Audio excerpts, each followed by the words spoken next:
Señoras, señores, ¿cómo están? Bienvenidos a De Viva Voz en esta edición que, como usted sabe, le hemos llamado Ruta Tamaulipas, en donde estamos dándole un seguimiento a la elección de gobernador en Tamaulipas, que por cierto, hoy, este día, se acaba el proceso de precampañas. Hoy se termina y se van a un periodo de reflexión. Y para platicar de eso y muchas cosas más, usted sabe que en esta mesa han estado dirigentes de partidos, han estado grandes personajes de la política, de todos los partidos, pero también hemos tenido grandes personajes de los medios de comunicación. Y hoy, para que se dé una idea, ¿sabe lo que significa medio siglo? Medio siglo son 50 años. El periodista que está sentado en esta mesa cumple 50 años de estar compartiendo información y de estar escribiendo sus notas en los periódicos. Está con nosotros para platicar, que además es una gran voz de la radio, que también tiene 20 y tantos años en el radio. René Martínez Bravo. En 20 segundos, comenzamos.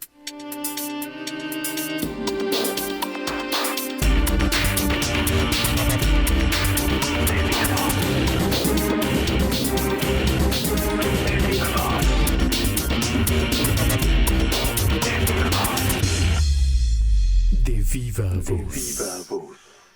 Toda una institución de la radio, toda una institución de la prensa escrita está con nosotros, René Martínez Bravo, y le damos la bienvenida. Mi querido René, ¿cómo estás? Gracias primero, Pedro, por esta presentación que has hecho de tu amigo. Gracias por esos conceptos que vertiste. Y bueno, es que ha habido gente que me ha dado la oportunidad de realizar sueños, de sacar adelante inquietudes y de sacar esta vocación, ¿no? que nos lleva. Estoy muy bien, gracias. Sí, pero ¿cómo empieza, güey? ¿Cómo empieza todo? Bueno, déjenme decirles que René es amigo mío, me honra con su amistad y platicamos como son las cosas a Chile, como hablamos aquí en el norte, chinga. Así es que si de repente se nos sale un chingado, se nos sale un güey, se nos sale, es por la amistad que nos une y la forma tan coloquial con la que platicamos. René, ¿cómo empezó todo? ¿Cómo empezó el tema del periodismo? Porque en algún momento, estando en la academia, dices, se acabó. De hecho, voy a escribir.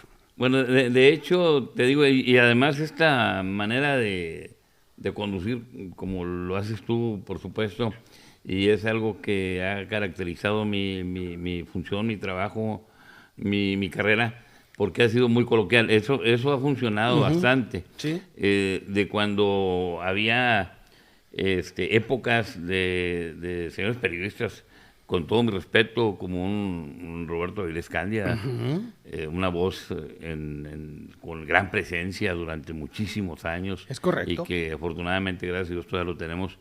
Todavía está en su casa, ya más tranquilo, no creo que no está ahorita ya trabajando, pero toda una institución, un Sergio Cosar también, de hace muchísimos años, yo era un chamaco. Y así, muchos ejemplos, ¿no? Un Willy López también que tuvimos. Willy, claro. De una manera muy peculiar de decir las noticias, de manera en verso, en prosa. Y bueno, toda una institución también.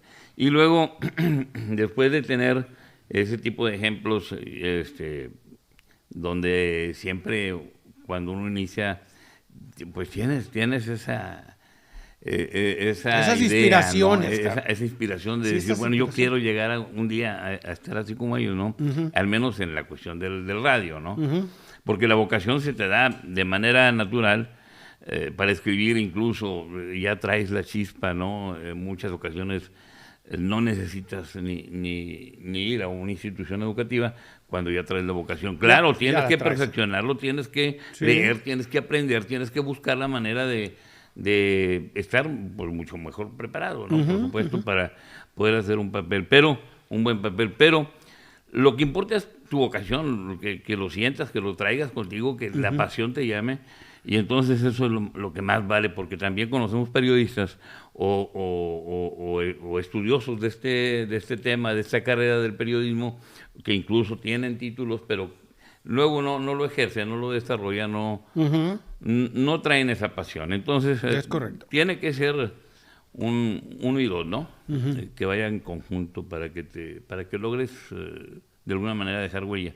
salir adelante. Yo creo que he logrado hacer esto por esa pasión que le tengo al periodismo. Y tú empiezas en prensa escrita. Claro, yo empecé en prensa escrita, empecé en el periódico La Tarde, que es filial del periódico El Mañana. Sí, es correcto. Desde su fundación, tengo Desde entendido. 1971. En 1971 se funda ese periódico por ahí por marzo, más o menos. Y yo me arrimé, me acuerdo que le dije a papá que yo tenía ganas, que me llamaba la atención escribir. ¿Quién era periodista en tu familia, güey? Nadie. Papá escribió algunos temas por ahí, pero de otro. Papá era investigador privado. Papá fue detective privado, investigador, y bueno, sobre ese tema es de lo que él escribía, pero muy esporádicamente, no lo hacía, no vivía de eso. Y en lo personal, pues nadie, que yo recuerde, que yo sepa, nadie fue periodista dentro de mí. Básicamente tu motivación o tu inspiración viene a partir de lo que tú leías en prensa. De lo que yo leía. Y de a quién leías en prensa. Claro, y empecé precisamente con una columna estudiantil que se llamó Voy a echarles. Voy, como muchacho en inglés, con B grande, voy, .charles. Voy a echarles. Pero sí. Bueno, eran ideas de muchacho, ¿Sí? de joven, y con esa columna, así como me fue bien también, pues de repente te metes con la cuestión de la raza estudiantil y algunos se ofenden por lo que uno saca ahí de chisme, ¿no? En esa etapa. A los 3 meses ya tenía yo un puesto en el periódico La Tarde como corresponsal de Río Bravo para el periódico La Tarde. Y bueno, así empecé, luego estuvimos en el periódico Mañana, participé también en sociales, con Don Adán, si te acuerdas de Don Adán Reyes. Sí, claro. En paz descanse, todo un personaje prácticamente único en este tema de social. ¿Y te llevaste regaños con las primeras notas Claro. ¿O fue fluyendo muy simple? Bueno, se fue dando poco a poco, porque esto de la redacción, te digo, pues tienes que leer mucho. Sí. Yo aconsejaría a los estudiantes de comunicación que lean mucho, independientemente de lo que aprendan en la escuela, de lo que están estudiando. Lean periódicos, revistas, lean diferentes estilos de redacción. Y se aprende mucho. Yo así aprendí. Y bueno, entonces te vas desarrollando y le pones empeño y le pones ganas, y entonces ya vas tomando un lugar, porque además tomas un estilo. Sí. O sea, cada uno sí, construyes un estilo, que en el caso tuyo, como tú dices, fue un estilo coloquial, sí, muy fácil de entender, y también con una redacción impecable. Trato de hacerlo así, porque deben de llevar cierto sello, ¿no? Hay veces que leo yo, y tú lo has de ver también, ahora en las redes especialmente, ya hay veces que cualquiera se dice periodista, digo, no quiero ofender a nadie, disculpen, pero la verdad, con una falta de ortografía que dices, no puede ser. No puede ser. Pero en fin, así es. Incluso yo he tenido gente trabajando conmigo, licenciados en comunicación, no voy a decir nombres, por supuesto, licenciados en comunicación a lo largo de mi vida, que no puedo entender lo que escriben. A veces hacen una entrada, ¿no?, para un audio, para una noticia, y te quedas mudo, porque tú sabes que la memoria es fotográfica. Sí. Aprendes a leer, Sí. aprendes a veces ya con frases completas prácticamente, o con palabras completas. Sí. Entonces, si te cambian el idioma, dices, no, yo no me sé este idioma. Ni me sé el formato, chica. No, ni me sé el formato siquiera. Entonces, yo empecé a los 17 años. A los 17 años. El año pasado estoy cumpliendo 50 años. Sí, 50 años en el medio. Porque empecé muy joven. Empecé muy, muy jovencito en esto. Y ha sido una vida llena de satisfacciones, te lo digo. Me ha dado tanto esta carrera, que la amo. Y bueno, también me ha dado de repente uno que otro susto, regaño. Y tuve un jefe, volviendo un poquito a la cuestión de cómo aprendes a trabajar, el jefe Cantuaya, don Arturo Cantuaya Soto. Muy exigente. Sí. Perfeccionista. Llegué a verlo, llevaba la nota y la hacía así, le echaba el bote de basura delante de ti. Sí. Y era la manera de... Y no te decía nada, ya sabías que tenías que repetirlo. Sí, y repetirlo completo, no era Sí. corregir, porque Ah, no. antes se tipeaba. No, perdón trabajamos... por el pochismo, ¿verdad? Pero, trabajamos en una sí, máquina Olivetti Sí. o Remington, de esas máquinas No había pesadísimas, computadora, chinga. pesadas de fierro. Sí. Y además el papel que usábamos era papel de periódico. Ujú. Las colas que le llaman. Sí. Los periódicos cuando terminan se hacen pequeñas o se acaba el rollo prácticamente. Y entonces lo cortaban para que lo usaras al tamaño de lo que es una hoja. Lo ¿no? que es la hoja de la máquina. Una cuartilla o una hoja de máquina, ¿no? Y eso lo ponías allá al rollo y estaba escribiendo y le estabas dando la máquina y estaba corriendo solo. Y estaba corriendo solo el rollo. Y ya nada más terminabas y Arrancabas. cortabas la cuartilla. Entonces, tomaba la hoja ya con una pieza que tú decías, Sí. chingado, es una De pieza dos cuartillas. sí, de periodismo dos de cuartillas y primera. media, chinga. y lo quedaron La una agarraba, notona. la hacía bola y la metía a la basura.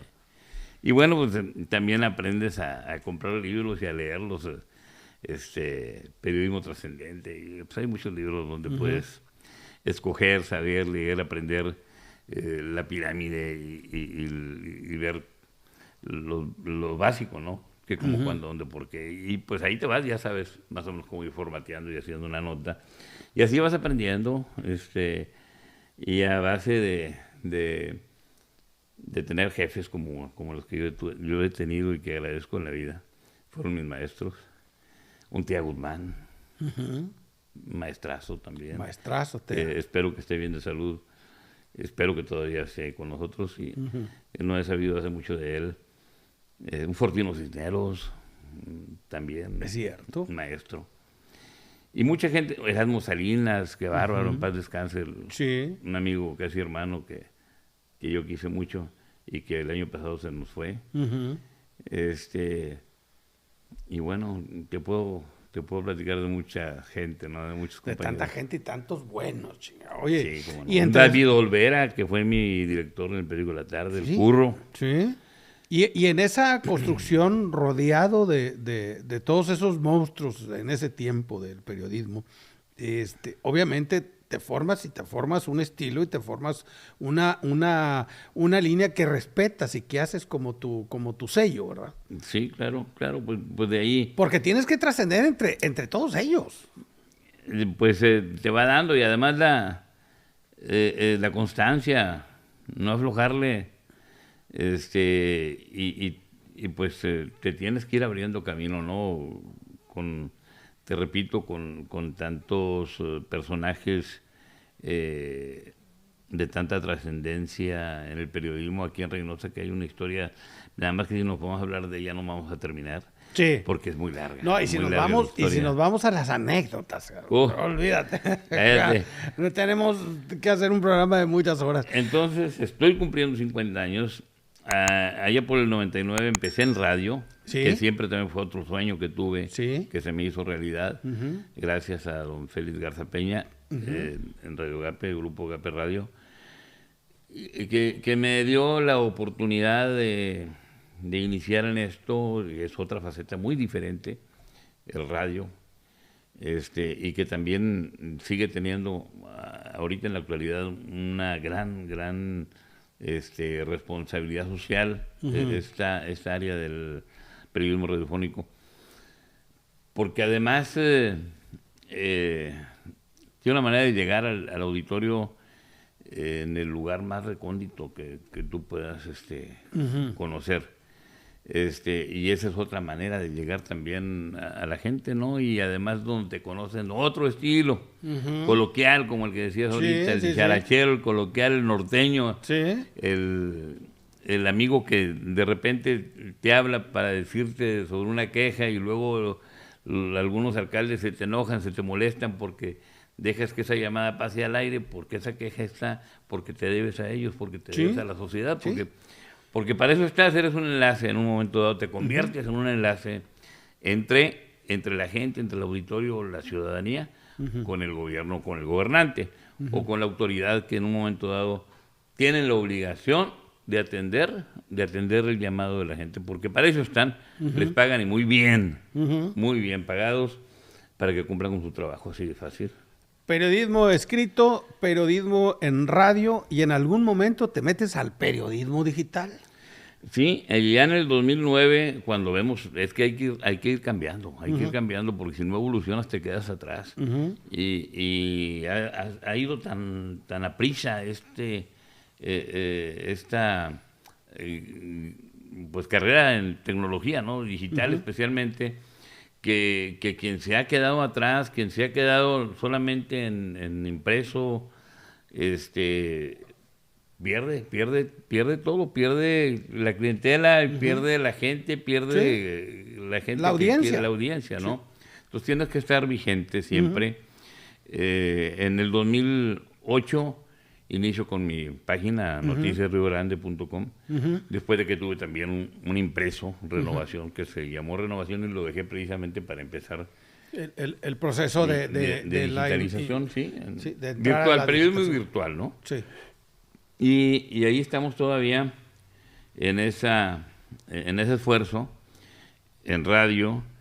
Algún momento hice televisión, poco tiempo nada más, porque luego la televisora es el canal donde estuve en McAllen, se cerró, y era un proyecto que no duró mucho tiempo, no por mí, sino por la misma empresa, ¿no? Diagnóstico Frontera se llamó ese programa, un tiempo que manejaban mucho la problemática social. Niños de la calle, drogadicción infantil, perdón, ecología, etcétera. Tantos temas que hay tan importantes en el ámbito social que tenemos que estar sobre ellos y estar atacándolos y estar tratando de buscar, si no podemos solucionarlos al 100%, de perdido buscar la manera de cómo, y dentro del periodismo tenemos esa responsabilidad social también. Hay una responsabilidad social absoluta. Para así, si no lo hacemos nosotros, de perdido difundirlo y buscar personajes que puedan hacerlo y que tengan cómo hacerlo y cómo tratar de resolver este problema que tenemos tan grave a nivel mundial, ¿no? Y en la construcción del periodismo digital, también, al igual que muchos periodistas, te mudas a las redes sociales. Y empiezas desde las redes sociales también a hacer periodismo y también a hacerlo de manera exitosa. Y gracias a Dios y gracias a la gente que me sigue, mucha gente. Te digo una cosa, yo nunca me había calado, nunca me había calado en esto de las redes sociales. Sí. Y ya tenían un poco de tiempo de que estaban funcionando las redes sociales, el Facebook famoso, y Twitter o Twitter y todo esto. Y en el 2010 yo ya tenía mi página y la personal más que nada, y luego ya hice la fanpage. Y empecé como no queriendo, ¿no? Y empecé y a señalar y a ver, y en el momento, y hacía en vivos, y pues veía problemas en la ciudad, y el 2016 para acá me metí más, y ahí estoy hasta adentro. Hasta adentro.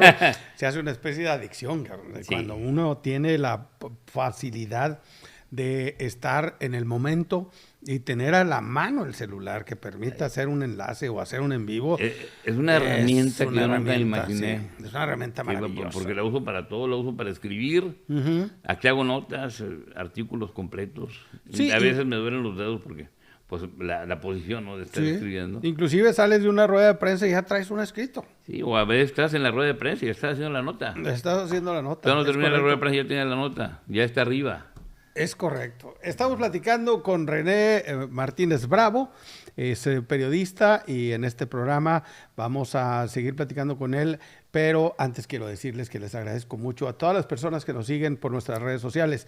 Recuerden que estamos en Facebook como Facebook / de Viva Voz Oficial, en nuestra revista de Viva Voz. Estamos también en Facebook / Troya Multimedia, que es la página, la fanpage de nuestro canal. Ahí tenemos un grupo que se llama Troyanos. Por favor, síganos en ese grupo, o métase al grupo de Troyanos. Ahí usted lo que puede ver es toda la información de los episodios que van a salir Ahí les damos la información y hacemos algunas dinámicas interesantes para que nos visite. Oiga, también aquí en YouTube, píquele a suscribirse y píquele a la campanita para que cuando tengamos un episodio nuevo, inmediatamente se lo hagamos saber. Recuerde también que estamos en Spotify. Si anda en el carro y usted quiere escuchar algo interesante, búsquenos en Spotify como De Viva Voz o Pedro Castorena. Pedro Castorena también está en Facebook.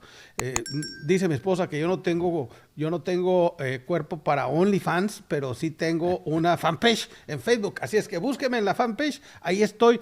Póngale seguir. Sígame también en Instagram y en Twitter. Ahí estamos a sus órdenes. Mi querido René, volviendo al tema, y al tema que nos trae esta mesa, que es el asunto electoral, o el asunto de la campaña de las precampañas y la campaña que busca sustituir al gobernador del estado en Tamaulipas en esta elección que nos convoca este año. Hoy se acaban las precampañas. Hoy se acaba, es el día en el que se acaban las precampañas. ¿Qué sabor de boca te deja la precampaña que hizo Arturo Díez? Vamos a empezar por él. Por Arturo Díaz.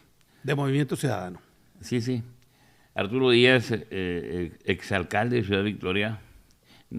Esta vez no quiero, la verdad, no quiero meterme en el tema de cada uno de los candidatos, ni de hablar bien, ni de hablar bien y mal, de que si pudieran ser o no pudieran ser buenos gobernantes. Sí, finalmente, el tema es finalmente, cómo llevaron este proceso. ¿Cómo llevaron este proceso? Porque además es muy poco tiempo, además algunos no han gobernado. Y entonces, pues, ¿para qué decimos de uno y de otro no? Entonces, yo lo que te quiero comentar nada más es que, por ejemplo, Arturo Díaz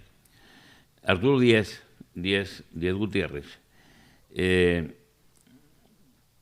la caravana de Arturo. Creo que fue lo más relevante de la campaña. Fue lo más relevante, no ha tenido, será porque Movimiento Ciudadano, a pesar de que sí ha penetrado dentro de lo que es el electorado, en algunas esferas por ahí, pero no trae mucha penetración, como todos lo sabemos, lo dicen las encuestas. Pero él se ha dedicado más que nada, dicen algunos, pues anda en un municipio y en otro, como una gira artística. Sí. Gira artística porque no ha tenido mayor trascendencia, no ha hecho una campaña ni de grupos grandes, ni masivas, ni nada de esto, reuniones muy pequeñas, más que nada de ruedas de prensa, de conferencias de prensa, donde él dice por qué quiere ser y aún así, René, creo que está haciendo su lucha, ¿no? Sí, además, creo que una de las cosas que hay que señalarle como una tachita, creo que le faltó prensa. Mucho. La prensa de todos los días, creo que le faltó llegar. Pero si no trae eventos, ¿cómo va a hacer? ¿Cómo va a mandar algo? Le falta entonces. Es que ahí te va la cosa. Haberse manejado de otra manera, porque hasta ni en las redes, a pesar de que manejó redes. Sí, es que de hecho, déjame decirte que tuvo eventos todos los días. Sí. Es decir, Arturo en su caravana de 10 llegaba a un municipio, montaban los operativos en el municipio, hacían una serie de reuniones, cerraban alguna serie de acuerdos, platicaban con autores políticos y con la ciudadanía, sobre todo con militantes del partido. Ahí sí fueron muy concentrados en el tema de quién es militante en tal zona para avisarles que va Arturo Díaz, y hacían ese tipo de eventos de todos los días, pero eventos a los que les faltó prensa. Creo que no llegaron a todas las personas el hecho de toda la actividad que tuvo Arturo. Campaña colorida. Una campaña colorida, yo creo que le da un toque diferente a la forma de hacer campañas, digo. independientemente de la época en la que Eugenio Hernández hacía caravanas, ¿te acuerdas? Las caravanas Sí. de las motocicletas o las caravanas de los caballos. O igual que Tomás. Sí. O igual que Tomás, creo que Arturo, retomando este concepto de la caravana de 10, recorrió el estado, sí hizo el trabajo, recorrió cada municipio del estado. Tenían un plan claro, era vamos a hacer primero la parte sur, luego hacemos el centro y luego al final hacemos el norte. Siguieron con su programa, pero creo que nos faltó a los que estamos en este tema de los medios de comunicación saber todos los días qué estaba haciendo Arturo. Digo, lo sigo en redes sociales, ahí publicaba muchas de las cosas que hacía, pero no teníamos a la mano, no teníamos, por ejemplo, en los que tenemos la dirección de algún medio de comunicación, no teníamos a la mano un comunicado de lo que hacía. Creo que ese es el ingrediente que le faltó a Arturo para potencializar todo el trabajo que hizo en esta precampaña. ¿Tú cómo ves? Efectivamente, tenemos, de hecho, yo tengo, o me incluyeron en grupos, por ejemplo, en grupos del equipo de campaña de Américo Villarreal, en equipos del Truco, de César Verástegui, y de él, no, que yo sepa, no sé si a lo mejor no me conocen, pero no estoy incluido en el grupo, en algún grupo de información de... ¿Quién no te conoce? Pero bueno, finalmente pues no estoy aquí a nivel local. Bueno, sí hay una compañera que nos manda ahí pero de lo local, ¿no? Muy ciudadano local. Y cuando él viene, bueno, nos manda información, como hoy estuvo por acá, digo, hace unos días estuvo por acá, y hasta ahí. Pero de manera cotidiana no sabemos qué anda haciendo si no nos metemos a la red. Y es difícil estarte metiendo a la red de todos. Sí, aunque dijeras, bueno, pues es que es tu obligación. Ponle pues, que sí. Entre comillas, ¿no? Pero ves solo una pequeña parte de todo lo que sucedió, ¿verdad? Sí, entonces yo creo que fue una campaña que, bueno, sí se alcanzó a percibir, sí se alcanzó a notar que Arturo Díez es quien es el candidato, que Arturo Díez anda en caravana, y que es el candidato, colorida, y es el precandidato de Movimiento Ciudadano. Que es el candidato de Movimiento Ciudadano, hasta ahí. Hasta ahí propuestas. Bueno, es que además es una etapa en la que las propuestas son hasta cierto punto prohibidas. Pero de alguna manera se filtra ahí. Se filtra y se puede Te das identificar. cuenta por dónde va, de qué lado más que la iguana. Sí, exactamente. Bueno, vamos ahora a Américo Villarreal y lo que es el precandidato de Morena.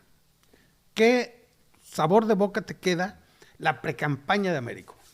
Américo Villarreal, te voy a decir una cosa, aunque cada quien tenga su propia idea o su propia percepción como debe ser, pero en general yo vi a un Américo Villarreal prendido, vi a un Américo Villarreal con mucho entusiasmo a pesar de su carácter parco, serio. Se soltó, ¿verdad? Como su papá, que yo conocí muy bien a su padre, al ingeniero Américo Villarreal Guerra. De hecho, estuve muy cerca, por ahí fue mi inicio. Yo empecé a ser independiente con ellos, en esa época, en el 86. Sí. Yo me salgo del periódico El Mañana en ese tiempo, y entonces empiezo a hacer periodismo independiente, en esa época empecé cuando Américo Villarreal lo destapan de candidato, y ahí me arranco yo también, o sea, con un periodiquito, el que te decía, Renovación, con ese empecé en esa época. Pero Américo Villarreal, su padre también era muy parco, muy corto de palabra, serio, pero un buen gobernador, un buen gobernador que dejó huella. Eso le ayudó mucho a Américo Villarreal. Él entró ya con un handicap, que era el nombre de su papá, y muchos de hecho por eso lo criticaban o lo critican, de que no es él sino que es su papá. Pues sea lo que sea, pero ya entró con un handicap. Y eso le ha ayudado mucho, y finalmente, a pesar de que él fue sacado de un consultorio directamente a la política, porque no era político, el presidente López Obrador lo sacó directamente de su consultorio y lo echó a andar por ahí como dentro del mundo de la política, que a veces es muy ingrato también. pero bueno, ahorita se está dando cuenta Américo de Sí. tanta cosa que le han sacado. Sí. Y que tiene que apechugar, pues de modo, anda en eso. Pero Américo aprendió bien, se ha mantenido en las encuestas. Por supuesto, algunas encuestas dicen que ya no tanto, no tan arriba como cuando empezó. Otras encuestas lo siguen mencionando en la misma posición, incluso como que todavía subió más, ¿verdad?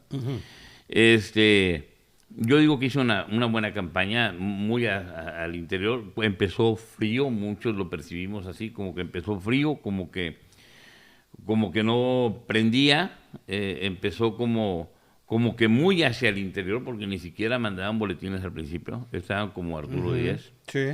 Y luego como que se dieron cuenta del error y empezaron a trabajar y a mandar Y boletines es que siempre. en el inicio de la precampaña, además, estaba la sombra de su designación y las inconformidades que Y todavía estaban... está la sombra, de y alguna todavía manera. está la sombra y las inconformidades que estaban en tribunales, ¿verdad? Sí, que y siguen en todavía tribunales. Y están. que todavía no tienen una resolución. Yo creo que para él era algo complicado. Te quita la... El entusiasmo, Carlos. Sí, de alguna manera te distrae.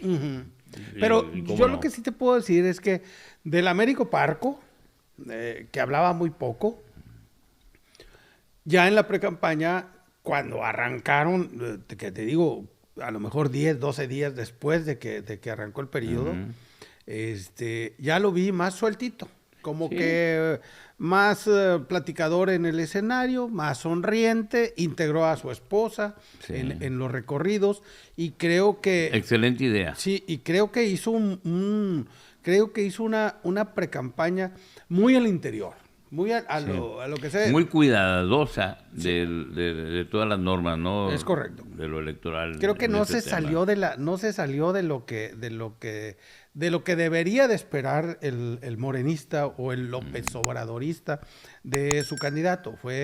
Fue yendo poco a poco, pero De menos a más. de menos a más, y creo que la sombra del principio, aunque todavía la trajo, ya no se le notó en la última etapa de la precampaña. Creo que ya era un Américo seguro, que era un Américo convencido de que estaba en el proceso de la precampaña. Le acaban de hacer un escándalo por ahí también, debido a que, bueno, pues te saca a veces, ¿no? De las casillas cuando llega alguien a preguntarte, boca de jarro, sobre los problemas, sobre el mismo tema tan trillado que ya le han preguntado, ya sabes, los Carmona, etcétera. Y bueno, él dice, no quiero hablar de ese tema. ¿Por qué? Pues porque no, para empezar no va a eso. Va a hablar con la gente, con la militancia del partido. En eso ha tenido mucho cuidado, te voy a decir una cosa, en eso ha tenido mucho cuidado el Truco. El Truco casi no entras a las reuniones de él más que en las que son masivas. Pero en las reuniones que son más con la militancia, da una rueda de prensa afuera y ahí en cortito con la raza de los medios que esté afuera y no entra nadie de los medios. Y aquí con Américo la mayoría de la raza le ha entrado, han entrado a los eventos y aprovechan para hacerle preguntas incómodas, claro, tampoco se trata de que siempre se le hagan preguntas cómodas, porque de eso se trata, hay que preguntarle y para que de manera espontánea te conteste y saber de qué está hecho. Eso yo lo entiendo, soy periodista, yo también lo he hecho. Nada más que hay veces que las preguntas llevan jiribilla en el sentido de mala leche, como decimos, que sabemos hacerlas todos, pero te das cuenta cuando va con mala leche, cuando es una pregunta bien intencionada. La pregunta bien intencionada es cuando lo que quieres es una respuesta para que la gente se informe, se dé cuenta quién es el aspirante o el candidato o la figura esta que busca llegar a una posición tan importante como gobernador o de cualquier otra posición de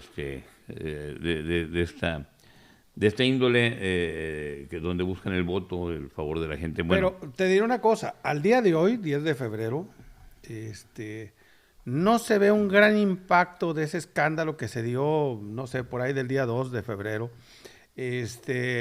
No se ve un gran impacto en las preferencias. Sigue colocado. Las últimas encuestas que salieron ayer lo presentan muy bien colocado. Y lo presentan en un momento en donde hasta la fecha no ha perdido lo que ha construido. Yo diría que no, no ha perdido, no ha impactado como se espera o esperan los detractores de él que impacte, porque es más, yo creo que se le ha visto más como una guerra del interior, o sea, como una guerra sucia, como una guerra de fuego amigo, que de los adversarios. Los adversarios realmente como que se han visto un poquito más sin tocarlo, sí, la verdad. Porque como que no necesitan con los enemigos que trae dentro. ¿no? Sí, como el flamazo de los últimos días de enero de Rojas Durán, que salió con el lema de la candidatura legítima.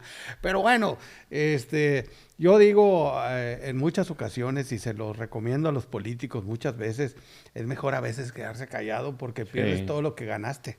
Sí. Y creo que Alejandro está en ese momento en el que es mejor que se quede calladito. Sí, porque la idea que uno tiene es que es una persona capaz, inteligente, con muy buena manera para comunicar, que es muy histriónico para la forma de comunicar. Pero que creo que ya se está viendo como ya entrarle a las vaciladas, pues ya ya se está viendo como que está haciendo el trabajo sucio de los adversarios o de los de enfrente. Creo que tampoco le pegó a Américo esa parte. No le pegó, yo creo que fue lo que menos le ha pegado. ¿Por qué? Pues porque ya de repente también se ve como que Alejandro como que es un show, ya de repente ya no lo toma ni en serio. Se fue diluyendo tanto esa manera de hacer o de denuncias que él hace siempre, que ya casi ni al gobernador le pega. Sí. Y vaya que ese fue su primer objetivo. ¿no? Fue su primer objetivo y vaya que parece que también le salió el tiro por la culata. Bueno, luego vamos al tema de César Verástegui. Desde tu punto de vista, ¿cómo fue la precampaña de César? ¿Y qué pudo conseguir en este proceso de precampaña? Yo diría que César Verástegui también fue una revelación. ¿Revelación por qué? Porque lo conocíamos, bueno, yo en lo personal no he tratado mucho con él, pero sabíamos que era el secretario general de gobierno, sabemos que es muy buen operador político porque gracias a él también esta administración de García Cabeza de Vaca ha logrado transitar con a veces se ha visto en situaciones muy graves de crisis política y se nota la mano del truco hasta en el Congreso. Sabe operar, es un buen operador de campo, un buen operador político y ahora como que él está siendo aspirante o precandidato y al mismo tiempo operador porque se ha notado ese estilo. Es negociador, ha logrado hacer amarres muy importantes. De hecho, él fabricó, se puede decir, esta alianza que lograron de PRI, PAN, PRD. Estuvo muy, muy claro esa gira que hizo desde que inició aquella ocasión en Ciudad Victoria, con esto de vamos, o todos por Tamaulipas, más bien, todos por Tamaulipas. Sí. Todos por Tamaulipas. Bueno, lo hicieron primero como una agrupación, una asociación, un colectivo, que finalmente lograron su propósito. Primero, generar esa percepción de aceptación popular en todos los municipios. Y te dejaban asombrado la capacidad de movilización que tienen, la capacidad de operación que tienen. La verdad, era una campaña completa, con todo lo que conlleva, con toda la operación política que debe de hacerse, la traían ellos. Lo hicieron muy bien. Lo hicieron muy bien de tal forma que yo hasta siento que arrebató a la candidatura, al PAN mismo. Sí. Porque estando ahí un Gerardo Peña, un Chucho Nader, que también no es para desdeñarlo, un Ismael, senador Ismael Cabeza de Vaca, García Cabeza de Vaca, figuras de ese tamaño, de cierta manera, porque eran con mucha preferencia por el jefe number one del panismo en Tamaulipas, como que dijo el truco, dame chance y verás que yo te lo demuestro que yo puedo, y lo hizo. Sí. Y ya prácticamente es el candidato. No hay manera de que se la quiten porque ya en este momento sería un despropósito total, porque él ya se adueñó, ya se apoderó de esto, de la candidatura prácticamente. Entonces es el candidato del PAN, va a ser el candidato del PAN sin ningún problema y va a lograr hacer una buena campaña. Claro, él trae todo el desprestigio que se ha venido dando en todo este tiempo. Tú lo sabes, lo sabemos todos, en torno a las siglas del PAN. Como lo hay en el PRI, como lo hay en el PRD incluso. Ese desgaste de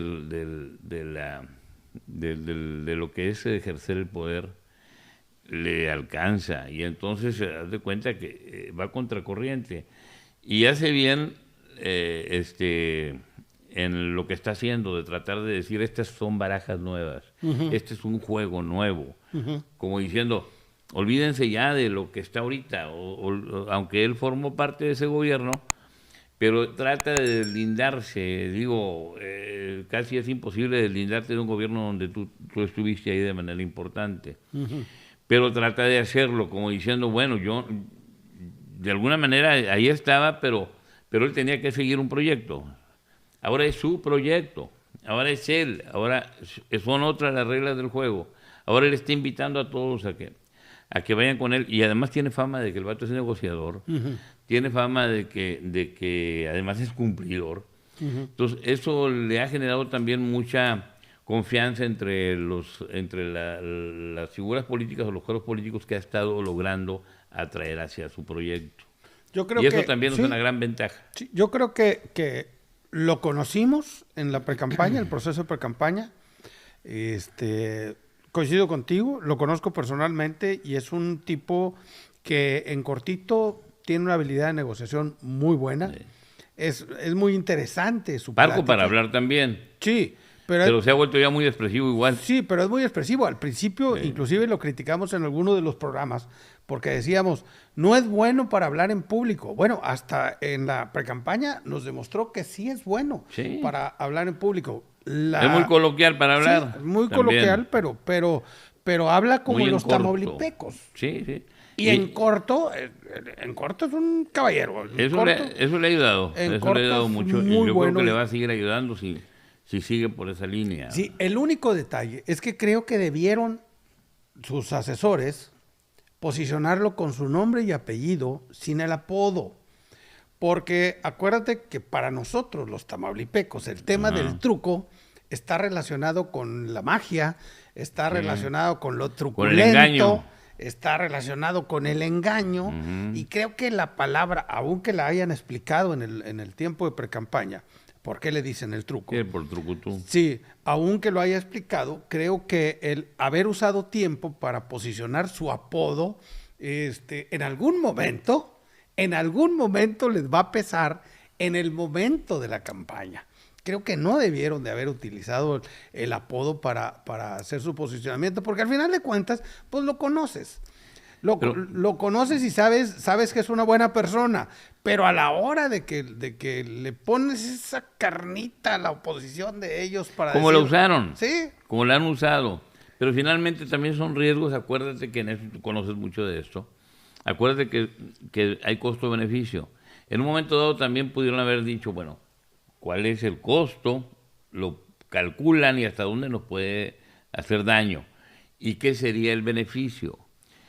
En parte pudiera ser, bueno, yo no soy experto como tú en esto de la mercadotecnia, pero lo que percibo, en parte a lo mejor terminas con el asunto, dilema del truco ya. Reconoce que el señor le dicen el truco, punto, y además sí lo conocen. Además todo el mundo le dice el truco, todo el mundo lo conoce como el truco. Todos dijeron, nada más vamos a explicar por qué es el truco, no es por engañoso, no es por mentiroso, no es por trampa. Es el truco porque de niño le decían trucutru. Así le decía la caricatura. Así le decía su abuela. Así le decía su abuela, entonces le quedó por eso. Sí. O sea, nada más quisieron explicar por qué. O sea, no es por lo malo. No es porque sea truculento. Es por lo bueno, ¿verdad? Finalmente cada quien toma como lo quiere tomar. Cada quien agarra. Como le conviene. Como le conviene. Como a médico, pues cada quien le toma también a como le conviene. hablar de que si está carbonizado o no está carbonizado. Igual, a como le convengan, muchos dicen, no, pues es que los Carmona, de hecho no hay ninguna señalamiento en autoridad, o sea, en papeles, en legal, porque en mediático hay mucho. Sí. No, que diga una autoridad, sí, lo estamos investigando, o hay una investigación, o hay una acusación, no hay ninguna. No hay nada. No hay nada. Entonces, un empresario que los ayudaba, bueno, hay que demostrar que los ayudaba, hay que demostrar. No digo que sí o que no, hay que especificar porque van a decir, no te hagas, no, pues no me hago, pues, sabemos cómo es esto. Y sabemos que siempre los empresarios están adentro, y no de ahorita, y es en todo el mundo. Es en todo el mundo. Y sabemos que aportan a las campañas. ¿Por qué? Porque traen un interés. Y sabemos cuál es el interés. Son contratos y son un sinfín de cosas. Pero así es. Así es la política. Así es la política en Estados Unidos y en todo el mundo. En Estados Unidos más Mientras que que ningún no sea ilícito, mientras que el dinero no sea ilícito, bueno, pues demuestra que es ilícito.